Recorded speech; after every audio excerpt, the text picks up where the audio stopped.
General retired Pervez Musharraf کے خلاف سنگین غداری کیس میں فیصلہ آ گیا۔ یہ فیصلے کا حوالہ چیف جسٹس آف پاکستان کی طرف سے کچھ دن پہلے دیا گیا تھا، جب وزیر اعظم نے نواز شریف کے باہر جانے کی ذمہ داری عدلیہ پر ڈالی تو اس کے بعد اس کا جواب چیف جسٹس کی طرف سے دیا گیا کہ طاقتوروں کا تانا ہمیں نہ دیں۔ کیا کہا تھا انہوں نے؟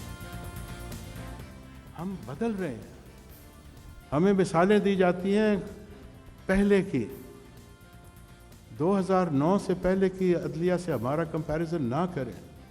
یہ 2009 ایک ایسا سال تھا جس کے بعد عدلیہ مختلف ہے، آزاد ہے۔ کچھ کہتے ہیں فیئر لیسلی، کوئی کہتے ہیں مادر پدر آزاد۔ نہیں، ہم صرف اور صرف قانون کے ماتحت فیصلہ کریں گے۔ ہمارے لیے نہ کوئی بڑا ہے، نہ کوئی چھوٹا ہے، نہ کوئی طاقتور ہے۔ آپ کو یاد نہیں ہے کہ ایک پرائم منسٹر کو ہم نے کنوکٹ کیا، ایک اور پرائم منسٹر کو ہم نے ڈسکوالیفائی کیا، ایک چیف آف آرمی اسٹاف اور وہ صاحب وہ ان کا مقدمہ کا فیصلہ ہونے جا رہا ہے۔ تو یہ آپ کو مثالیں آپ کے سامنے نہیں ہیں کہ ہمارے سامنے صرف قانون طاقتور ہے، کوئی انسان طاقتور نہیں ہے۔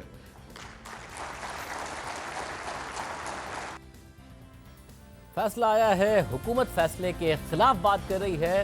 ہمارے ساتھ اشرف صاحب صاحب موجود ہیں، سابق اٹارنی جنرل آف پاکستان۔ اشرف صاحب بہت شکریہ، بطور اٹارنی جنرل آپ نے اس کیس کو بہت زیادہ قریب سے دیکھا ہے۔ اب حکومت آج اعتراضات اٹھا رہی ہے اور خود پرویز مشرف صاحب کی لیگل ٹیم بھی اعتراضات اٹھا رہی ہے۔ جو پہلا اعتراض ہے، ون بائی ون اگر ہم بات کریں، موجودہ ٹیم کی طرف سے، پرویز مشرف کی سابق کچھ وکلاء کی طرف سے بھی اور حکومت کی طرف سے بھی، وہ یہ کہ جی جو کولیبریٹرز تھے، ایڈرز تھے، ان سب کو خلاف نہیں کیا گیا، سنگل آؤٹ کیا گیا ہے اور پرویز مشرف صاحب کے خلاف تعصب دکھایا گیا ہے۔ اس کا کیا جواب ہے؟ اچھا، تو بات یہ ہے کہ جو کولیبریٹرز اور جو بیٹرز وغیرہ کی بات ہے، اس میں تو 3 لوگوں کے نام آئے تھے، ایک زاہد حامد صاحب کا، ایک شوکت عزیز صاحب کا اور ایک چیف جسٹس ڈوگر جو تھے۔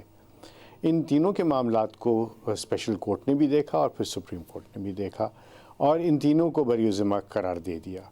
اب اگر کوئی اور یہ حکومت یا باقی لوگ سمجھتے ہیں کہ اور بھی لوگوں کا اس میں ٹرائل ہونا چاہیے تو ان کو کوئی روک نہیں رہا، they can file a complaint.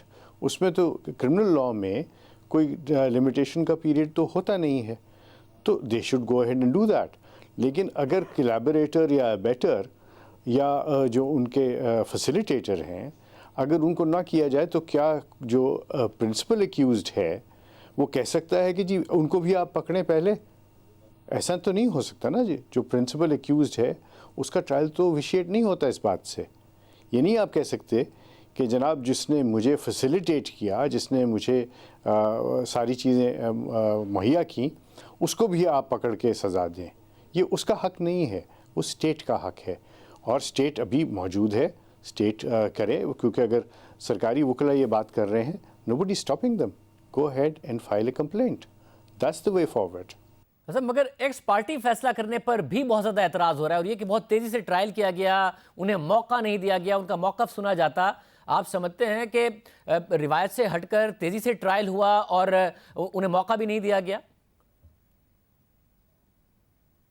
اگر کوئی یہ کہے کہ 6 برس میں ایک ہی کیس جو ہے وہ 125 دفعہ سنا جائے، 6 دفعہ اپورچونٹیز دی جائیں اپنا بیان ریکارڈ کرانے کے لیے، جہاں پہ ورڈکٹ جو ہے وہ تقریباً 6 سال پہلے جو یہ ان کو کر دیا گیا تھا، مفرور ڈکلیئر کر دیا گیا تھا، اس کے باوجود ان کو یہ حق دیا گیا، تو اس سے زیادہ فیئر اپورچونٹی کیا ہو سکتی ہے؟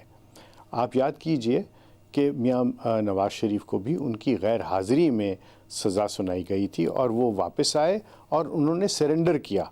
کیا پرویز مشرف صاحب واپس آئیں گے اور سرنڈر کریں گے اور اپیل فائل کریں گے؟ یہ تو وقت بتائے گا۔